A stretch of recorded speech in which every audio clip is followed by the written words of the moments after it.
જય સદગુરુદેવ. માનવ મહિમા ભાગ 185. હે માનવ, પરમાત્માના જ્ઞાનીઓ તેને કહેવાય છે કે જીવને આ મન માયાના ખેલમાંથી બહાર કાઢે છે.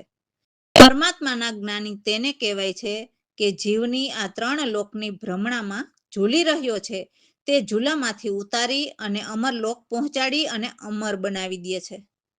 પરમાત્માના જ્ઞાની અમરલોક બતાવી અને અમરલોકની સુરતા અને શબ્દને પિંડમાં પ્રયોગ કરાવી અને સુરતાને આ પિંડમાં જમા કરાવવાનું શીખવે છે. બાકી યોગી, જોગી કે સંન્યાસી કે તપસ્વી તે તો બધું દેવોના મંત્ર છે. વૈરાગીના દેખાવ કરવા આવા બધા માયાના ઝૂલે ઝૂલતા હોય છે. જગતના જીવને છેતરવાની વાત છે. પરમાત્માના જ્ઞાની ઓછું બોલે છે, બાકી મૌની હોય નહીં. અને મૌની હોય તો તે પરમાત્માના જ્ઞાની જીવને જ્ઞાન પીરસનાર હોય નહીં.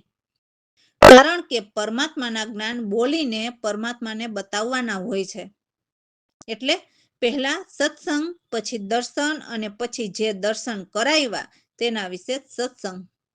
બાકી જીવે કોઈ મૌની કે વૈરાગી કે તપસ્વી કે સંન્યાસી બનીને બેઠેલ હોય તો તે જીવને આ દેવોના 3 લોકમાંથી મુક્ત કરી શકે નહીં. તમને કેમ લાગે છે? તપાસ કરતા એવું જાણવા મળશે કે આ પરમાત્માના જ્ઞાની નથી, પણ માયાના ઝૂલે ઝૂલનાર છે. પરમાત્માના જ્ઞાનીને દિગંબર એટલે દેહને દિગંબર બનાવવાની જરૂર નથી, તેમજ તાપડા પહેરીને જગતને વૈરાગીના દેખાવ કરવાની જરૂર નથી. પણ હે માનવ, સામેની વ્યક્તિ જે કરે તેને કરવા દ્યો, તે કર્મ તે ભોગવશે. પણ હે માનવ, આપણને મનુષ્ય દેહ મળ્યો છે તો પરમાત્માના જ્ઞાનીઓ કહે છે કે હે માનવ, તને માનવ દેહ મળ્યો છે તો નિજ આત્માના ઘરને નિરખી અને પિંડમાં પરખી લે. મનન કરો, રામ ભરોસે. તો અમારા સદગુરુની વાણીમાં અમારા સદગુરુ કહે છે કે ફકીરીની ગત તો કોઈ ફકીર જ જાણે. તો જે સાચા ફકીર હોય એ જ ફકીર પરમાત્માની પરખ કરીને એમને કેવી રીતે પામવું એ જાણી શકે. જેમની ભીતર રામ નામના શબ્દની સુરતાથી માળા ફરતી હોય છે, જે 3 ગુણ વિના પ્રતીત, એટલે એ સાચા ફકીરને સ્પષ્ટ ખ્યાલ આવે છે. કેમ કે સુરતાના પવન ઉપર ચઢે એ સ્પષ્ટ ભીતર ખ્યાલ આવે છે. તો જેમને રાત દિવસ એટલે 8 પહોર સુરતાથી શબ્દ સમરણની માળા ફરે છે, એમને તો સૂરજ ચંદ્રથી પર છે એવા પરમાત્માના અગમ ઘર ખોજી લીધા. સદગુરુ ખોજીએ ખોજી હાટ એટલે બજાર. તો પરમાત્માના ઘર સુધી પહોંચવાની બજાર ખોજી એ અજીત, એટલે એવા સત્ય જ્ઞાની સદગુરુને કોઈ ન જીતી શકે એવા અજીત છે. પરમાત્માના શબ્દો વિના મોલે અનમોલ શબ્દ ગુરુમુખે પ્રીતથી જીતી લે. ભાવ પૂછે અને તે રૂખા રહેતા. એટલે જે જ્ઞાનના ભાવ સમજવા તન મન ધન બધું જ અર્પણ કરી દે, ભલે તે રૂખા રહે. એટલે એમની પાસે વિનાશી વસ્તુ ભલે કંઈ ન રહે, પણ સત્ય જ્ઞાન જાણવા તે ઉત્સુક રહે. તો એવા સદગુરુના શરણે જાય તે નિર્ભય રહે છે અને જીવના જન્મ મરણ મટી જાય છે.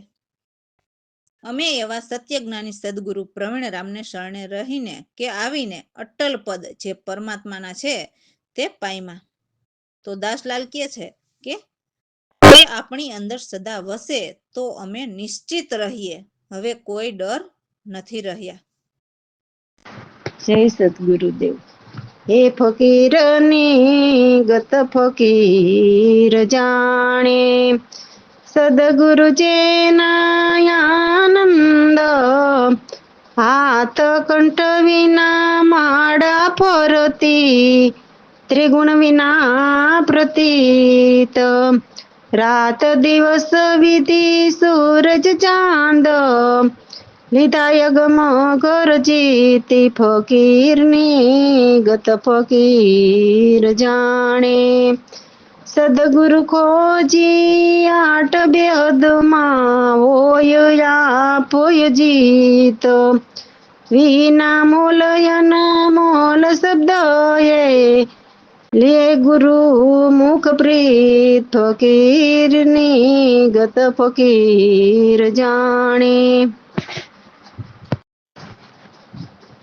ભાવ પૂછે એ રૂખા રેતા તન મન દે અરપી શરણે જાય તે નિર્ભય રેતા જન્મ રણ મોટી જાતા ફકીર નિગત ફકીર જાણે પ્રવીણ રામને શરણે આવીને અટલ પદ પામીએ દાસલાલ આપણી અંદર ભાઈ નિશ્ચિત સદા ફકીર એ ફકીરની ગત ફકીર જાણે રામ ભરોસે. તો મેં તો સદગુરુ કૃપાથી અમે એક દ્રષ્ટિ કરીને પરમાત્માને જોયા, જેના રંગ રૂપ નથી, એવા અખંડ નિરાધાર છે, જ્યાં બીજી કોઈ ધાર નથી, એવા એકલા રીધી સીધી જેમના ચરણોમાં છે, ત્યાં કોઈ ખોટું નથી. જેમને પરમાત્માની ખબર કરવાની ઉત્સુકતા જાગી એ રીધી, અને જે પ્રગટને ભજીને સાધ્ય કરીને સિદ્ધ થાય તે સાચી સિદ્ધિ મેળવી કહેવાય છે. જેમાં ગંગા અવિરત ધૂરે પાંસે, એટલે ઈંગલા સ્વરથી સુરતા ભજન કરતા અમૃતની વર્ષા વરસતા ગંગાના નીર ભીતરની ઇન્દ્રિયોને શુદ્ધ કરે છે. જેને નેત્ર શ્રવણ નથી છતાં ઉઠે ઉપજે અને કંઠ વિના શબ્દ ઉચ્ચારે, મુખ વિના બોલે મધુર વાણી, જે વાણી પરમાત્માના જ્ઞાની ગુરુ જ સમજી શકે છે. ચાર વેદની પાર આંખ વિના એ નથી, એવા મેં તો અખંડ વિજ્ઞાન એટલે પરમાત્માના વિજ્ઞાન સદગુરુ પ્રવીણરામની કૃપાથી જોયા. તો જ્ઞાન ત્યાં એ જ રહે, તો જ્ઞાન એટલે પરમાત્મા, એ જ એમના રચેલા વિજ્ઞાનમાં રહે છે. સદગુરુ પ્રવીણરામ વારંવાર સમજાવે છે કે એ જ યુગોયુગ રહે છે. જય સદગુરુદેવ. જોયા દ્રષ્ટિ કરીને તે રંગ રૂપ રે, જોયા દ્રષ્ટિ કરીને આપય ખંડ નિરાતાર તાર ત્યાં નથી રે, રીધિ સીધી ચરણોમાં જ્યાં ખોટું નથી રે, ગંગા ધુરેય પાર પાસે કહે રે કાઈ રે, જોયા દ્રષ્ટિ કરીને નેત્ર શ્રવણ નથી ઉઠે ઉપજે સાચા કંઠ વિના શબ્દ ઉચ્ચારે, મુખ વિના બોલે એ જ જોયા દ્રષ્ટિ કરીને, ચાર વેદની પાર આંખ વિના એ નથી, જોયા મેં અખંડ વિજ્ઞાન જ્ઞાન ત્યારે એ જ કહે પ્રવીણ રામ વારંવાર, યુગો યુગો એ જ જોયા દ્રષ્ટિ કરીને રામ ભરોસે. તો વારંવાર સદગુરુ સમજાવે છે કે પરમાત્મા યુગો યુગ રહે છે. તો એ ગુરુજીના શરણે એમના શિષ્ય આવે છે અને કહે છે કે હે ગુરુજી, હું આપના શરણે રહું અને તમે આપેલા જ્ઞાનને જગતભરમાં ભાવિક જીવને ઉજાગર કરું, એ જ મારી ભાવના આપની કૃપાથી છે, મારે બીજા કોઈ કોડ નથી. તો આવા ચતુર ગુરુના અનેક સેવક સાધુ તરી ગયા, કેમ કે ગુરુજી દીનદયાના દાતા છે. તો હું બે હાથ જોડીને અરજ કરું છું કે મારા જન્મ મરણના મારા રોગ કાપો અને યમની બેજોડ મટાડો. એટલે જેની જોડમાં કોઈ સાર જ નથી એવી બેજોડ મટાડવાનું કહે છે. જ્ઞાન ગુણના ભંડાર સદગુરુ, જેના ગુણ કહેતા ઓડ એટલે આળસ ન આવે. હે પ્રભુ, હું બીજું કંઈ ન માગું. આપ તો સૌના પોલ એટલે આપ તો સર્વને જાણનારા છો. એટલે ગુરુના તાર્યા કોઈ તૈરા અને કામ કુળની લાજ તોડી. માતા પિતા ભાઈ બંધુ સર્વને છોડી દીધા અને મોહમાયા કંઈ ન રહ્યું. સદગુરુના શરણે રહીને પરમાત્માને પામીને જન્મ મરણ મટાડી દીધા. અને જે સત્યજ્ઞાની સદગુરુ વિના જગતમાં રહે તે 84માં ભટકતા જ રહ્યા. એને સંતો નુગ્રા કહે છે. મને તો જ્ઞાની ગુરુ પ્રવીણરામ મળ્યા, જેથી હું તો દોડીને સદગુરુના શરણે આવ્યો. તો દાસલાલ એમ કહે છે કે મારા મનની ખોટ હતી તે મટી ગઈ. એટલે સાચા સદગુરુના શરણે રહીને પરમાત્માને પામવાની ખોટ હતી તે સદગુરુએ પૂરી કરી. જય સદગુરુદેવ. શરણે આવ્યો ગુરુજી તમારા, મારા બીજા નહીં કોઈ કોડ જો. ચતુર ગુરુના સેવક સાધુ તરી ગયા અનંત કરોડ જો. ગુરુ દીન દયા દાતા કરું અરજ કર જોડી જો. જન્મ મરણના રોગ કાપો મોટાડી યમની બેજોડ જો. શરણે આવ્યો ગુરુજી તમારા, મારા બીજા નહીં કોઈ કોડ જો. જ્ઞાન ગુણ ભંડાર સતગુરુ કહે નહીં આવે ઓડ જો. બીજું હું કાંઈ નવ માગું, આપ સહુના પોલ જો. શરણે આવ્યો ગુરુજી તમારા, મારા બીજા નહીં કોઈ કોડ જો. ગુરુ તાર્યા કોઈ તૈરા કામ કુળની તોડ જો. માતા પિતા ભાઈ બંધુ સર્વને દીધા છોડી જો. શરણે આવ્યો ગુરુજી તમારા, મારા બીજા નહીં કોઈ કોડ જો. ગુરુ પ્રવીણ રામડા શરણ આવ્યો હું દોડી જો.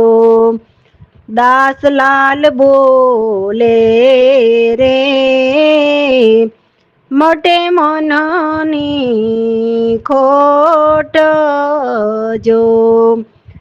શરણે આવ્યો ગુરુજી તમારા, મારા બીજા નહીં કોઈ કોડ જો. રામ ભરોસે. તો સાચા સદગુરુના શિષ્ય કહે છે કે હે મન, હવે તું આ માયાવી માતાની ગોદ છોડ. તો માયાવી માતા કેમ કહ્યું? તો માયા શક્તિએ એમની માયાથી કાયા દેહ બનાવ્યો છે, જે કાયમ નથી રહેવાનો. તો એ માયાવી માતાની ગોદ છોડીને સાચી માતા જે પરમાત્માનું જ્ઞાન આપે તે સદગુરુ માતાની દિન રાત સેવા કરવાનું કહે છે. અને એવી સેવા કરવી કે તન મન સદગુરુને અર્પણ કરીને એક ચિત્તે એટલે સેવામાં જ ચિત્ત રહે, બીજે ક્યાંય ચિત્ત ન જાય. એવી રીતે ગુરુ માતાની સેવા કરવાનું કહે છે. ગુરુ માતા એટલે પછી ગુરુ નર રૂપે હોય તો પણ ભલે અને સ્ત્રી રૂપે હોય તો પણ ભલે, જ્ઞાન આપે તેને જ્ઞાન માતા જ કહેવાય છે. તો જ્ઞાન માતા ગુરુના શબ્દો સાંભળી લેજો, જેથી તિમિરના તાપ મટી જાય. તો જે શિષ્યએ સાચા દિલથી સદગુરુની સેવા કરી, એમને સદગુરુના દિલ જીતી લીધા અને સદગુરુના હૃદયમાં વાસ લીધા. તો આવા સાચા દાસની ભક્તિ જોઈને ખુદ પ્રભુ જ ઉગારવા આવ્યા. એટલે સદગુરુ અને પરમાત્માને ક્યારેય જુદા ન માનવા. સદગુરુની એવી સેવા કરો અને સદગુરુને આધીન બનીને રહો. સદગુરુની સેવા એટલે સદગુરુની સેવા કરવાથી અને સદગુરુના શબ્દો સાંભળવાથી નુગરા હતા તે પણ સુગરા થયા. સદગુરુ પ્રવીણરામ પૂરણ જ્ઞાની, જેને દાસલાલ સદા આધીન રહે છે અને કહે છે કે મેં તો ગુરુ ગમના રસ્તા લીધા, હું તો સદગુરુ ચરણે લપટીને એટલે સદા નમીને રહું. રામ ભરોસે. જય સદગુરુદેવ. તજરે મન તું માતાની ગોદ, મન તો કર સદ ગુરુની સેવા. તજરે મન તું માતાની ગોદ, સદગુરુની સેવા નિત્ય કરી. તન મન અર્પણ ચિત્ત લગાવી. તજરે મન તું માતાની ગોદ, શબ્દ સમરૂ શબ્દ સદગુરુના સાંભળી લેજે. શબ્દ સદગુરુના સાંભળી લેજે. તે મેર તાપ મોટી જાય. તજરે મન તું માતાની ગોદ, સેવા શિષ્યોએ કરી. સદગુરુના હૃદયમાં વાસ લીધા.